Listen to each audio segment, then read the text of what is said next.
Chers amis téléspectateurs, nous abordons ce soir le dernier volet de nos scénarios. Nous avons abordé les scénarios politiques, économiques, sociaux et aujourd'hui nous abordons, pour conclure la série, le scénario culturel.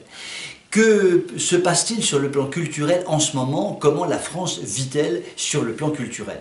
La première chose qu'il faut remarquer, c'est que l'éducation nationale ayant fermé tous les établissements, il y a donc 12 millions de scolarisés, que ce soit des enfants ou des étudiants, qui évidemment aujourd'hui ne vont plus ni à l'école, ni au collège, ni au lycée, ni à l'université. Cela fait tout de même une grosse population qui aujourd'hui n'a plus la possibilité de se développer culturellement, si l'on peut estimer que l'éducation nationale développe culturellement notre jeunesse, ce qui est un autre débat que je n'ouvrirai pas aujourd'hui. Donc, petit problème tout de même du côté de la jeunesse, même si, évidemment, comme toujours, un certain nombre de jeunes se livrent à des travaux intelligents de développement culturel personnel. À l'intérieur du confinement, les familles sont donc chez elles, ou les personnes isolées, et donc il y a deux nounous finalement qui entourent la population déconfinée. Il y a la première nounou qui est la nounou télévision, et la seconde nounou qui est la nounou internet. Que dire de ces deux nounous? La nounou télévision, à l'évidence, n'est pas d'un grand secours sur le plan culturel. Nous savons que les médias, sur le plan culturel, ne remplissent pas du tout le rôle qu'elles devraient jouer, malheureusement, mais c'est ainsi.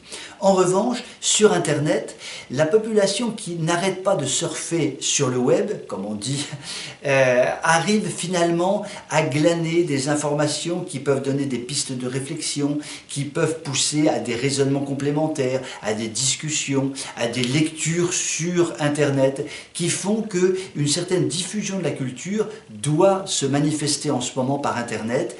Les gens finalement aujourd'hui comprennent que sur les plans politiques, économiques, sociaux, moraux, culturels, les médias traditionnels ne remplissent pas du tout leur rôle, qu'il faut donc probablement compléter, que en ce moment Internet offre des compléments intelligents. Donc on peut estimer que sur le plan de la culture, le confinement peut apporter quelque chose grâce à Internet.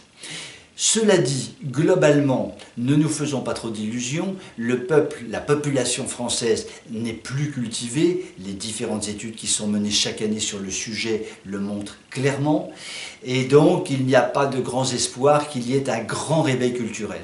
Ce que l'on peut estimer probable comme scénario, c'est que tout de même, un certain nombre de Français qui jusque-là étaient véritablement liés à ce qu'on appelle les grands médias, qui sont les grands médias aux ordres du gouvernement, aux ordres de l'éducation nationale, ces grands médias diffusant toujours et répétitivement la même parole qui n'est pas du tout une parole de culture.